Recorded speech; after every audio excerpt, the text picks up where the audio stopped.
Good evening and welcome. Tonight we'll be finishing our read through of this book, World Tour. It's by Lonely Planet Kids. Explore 60 of the world's most amazing places. So let's see where we're exploring tonight. We'll be going to Australasia. Let's read about it. Grab my pencil. Australasia. This is the smallest continental region in the world. Its islands, including Australia and New Zealand, have been cut off from other continents for so long that there are animals living here, like the red kangaroo, that are found nowhere else on Earth. Alright, let's explore the Asia chapter. You might be able to hear my computer softly whirring in the background. It's uploading a video and has to think very, very hard about it. It's gotten a lot quieter since I started, so hopefully it'll start calming down. But let's dive in. Australasia. Australasia is a region that includes Australia, the world's smallest continent, and a number of Pacific islands, including New Zealand. With dust-filled deserts and tropical rainforests to explore, Australasia is a land full of adventure. Hop along with kangaroos in the remote Australian outback, swim with multicolored fish at the world's longest barrier reef, and hike through dense rainforests in search of the secretive cassowary bird. Then take a trip to Sydney, where breathtaking fireworks light up the sky, and jet across to New Zealand to climb the towering mountains of the Southern Alps. Let's read about Antarctica real quick. Antarctica, down here. South of Australasia, at the most southerly place on Earth around the South Pole, is the continent of Antarctica. The land is covered by vast shelves of ice, many miles thick, and few animals or plants can survive in the extreme cold. This is the only continent on which humans have never permanently lived. Let's start off in Australia, in Sydney. Sydney is the capital city of New South Wales on the east coast of Australia. The city is known for its vibrant culture, yacht-filled harbour, beaches, and iconic harbour bridge. Founded in 1788, the city has grown to become the largest and busiest city in Australia, drawing people from all over the world. Sydney Harbour.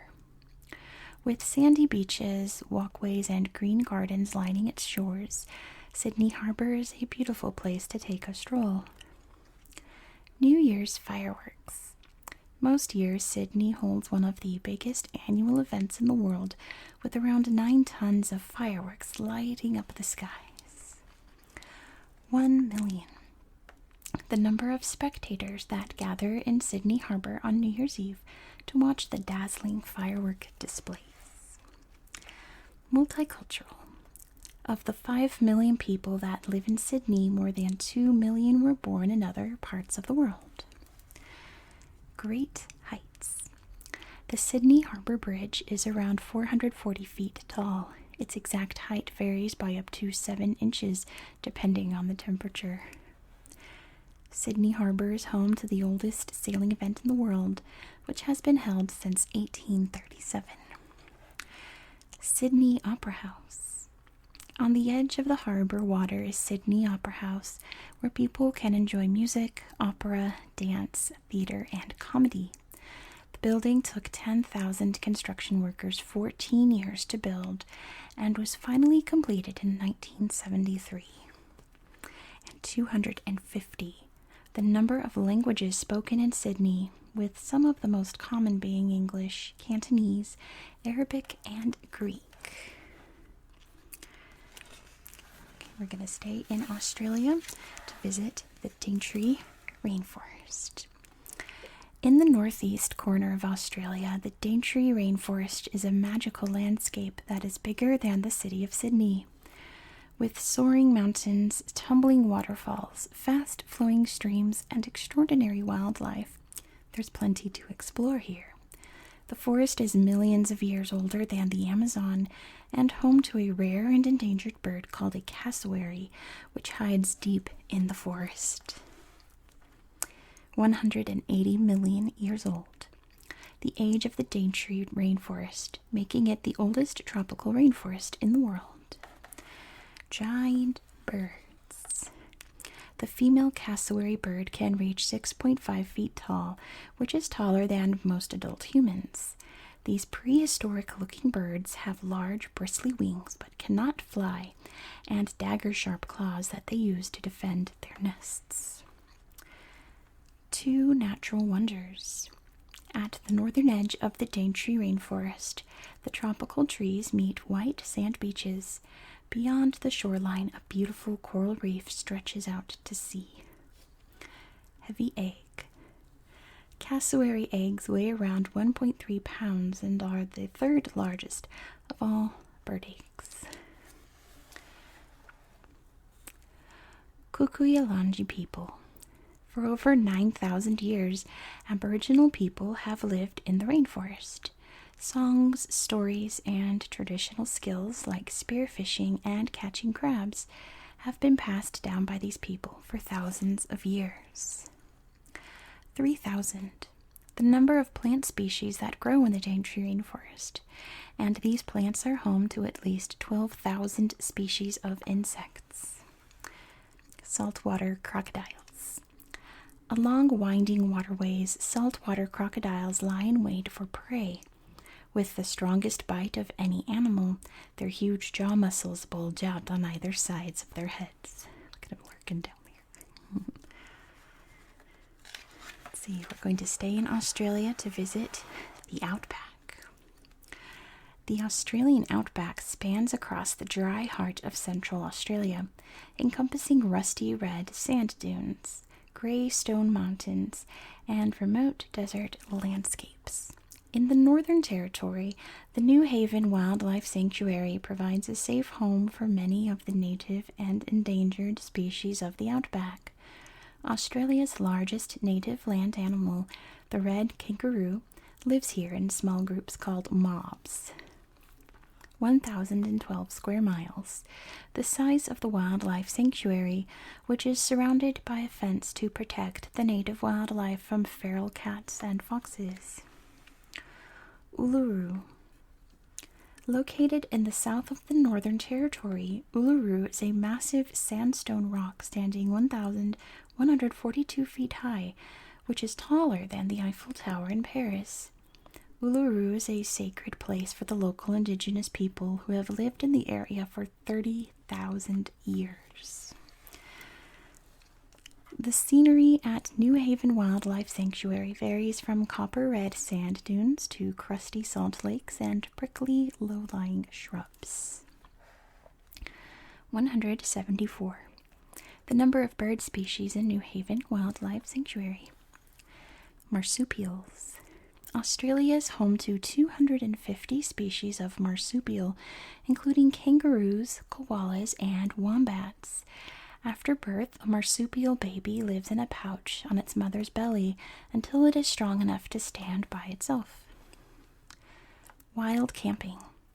Between April and September, visitors can camp in the sanctuary to explore hiking trails and bird-watching spots. Newborn.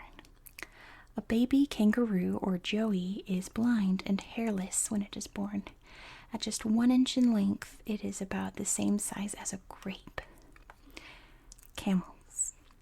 Wild camels can grow even bigger than kangaroos, but unlike native kangaroos, camels were brought to Australia in the 19th century.